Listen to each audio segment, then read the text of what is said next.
আসসালামু আলাইকুম, শুভ সন্ধ্যা সবাইকে। কেমন আছেন? আশা করছি যে যেখানে আছেন ভালো আছেন এবং সুস্থ আছেন। আলহামদুলিল্লাহ, আমিও ভালো আছি। তো যাই হোক, শীতের সন্ধ্যা আর সকালে আমাদের এক কাপ চা না হলে চলেই না। আর সেটা যদি মশলা চা হয় তাহলে তো কথাই নেই। বন্ধুরা, আজকে আমি তৈরি করেছি মশলা চা। আর কিভাবে তৈরি করেছি বিস্তারিত আপনাদের সাথে শেয়ার করব। তাহলে চলুন আর দেরি নয়, দেখে নেওয়া যাক আজকে আমি এই মজাদার স্বাদের মশলা চা কিভাবে তৈরি করলাম।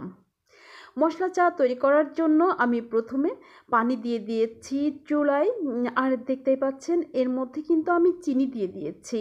আমি যেটা সব সময় করে থাকি সেটা হচ্ছে চা তৈরি করার সময় পানির মধ্যেই চিনি দিয়ে দিই। এখন দিয়ে দিচ্ছি আদা কুচি এবং দিয়ে দিচ্ছি তেজপাতা আর লং অর্থাৎ লবঙ্গ।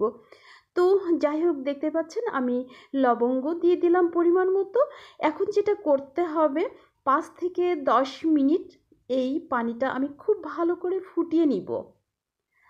আর মশলার সাথে পানি যদি খুব ভালো করে ফুটিয়ে নেওয়া হয় তাহলে কিন্তু সেই চাটা খেতে শুধু মজাদারই হয় না, এটা আমাদের অনেকটাই উপকারে আসে। কারণ শীতের মধ্যে অনেকের ঠান্ডা বা কাশির সমস্যা হয়ে থাকে, আর এই চাটা খেলে কিন্তু বেশ উপকার হয়। তো যাই হোক, আপনি যখনই চা তৈরি করবেন অর্থাৎ রং চা তৈরি করবেন, সেই রং চার মধ্যে আদা তেজপাতা লং দিয়ে তৈরি করলে খুবই ভালো হবে। তো যাই হোক, দেখতে পাচ্ছেন আমার চা তৈরি সম্পূর্ণ রেডি। আর আমি চা ছেঁকে নিচ্ছি। এই যে দেখুন, অদ্ভুত কালার এসেছে। আর আমি তো চায়ের পাশে বেশ সুন্দরভাবে বিস্কিটগুলো সাজিয়ে দিয়েছি। আপনি যখনই চা পরিবেশন করবেন এমনভাবে পরিবেশন করবেন যেন সবাই পছন্দ করে।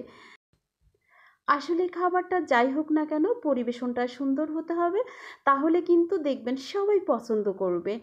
তো বন্ধুরা, যাই হোক, আজকে দেখলেন আমি মশলা চা কীভাবে তৈরি করলাম। যদি আমার আজকের এই মশলা চা রেসিপি আপনাদের ভালো লেগে থাকে অবশ্যই বাসায় ট্রাই করবেন এবং আমার রেসিপিটা সম্পূর্ণ দেখবেন। দেখার সময় লাইক আর কমেন্ট করতে যেন ভুলবেন না।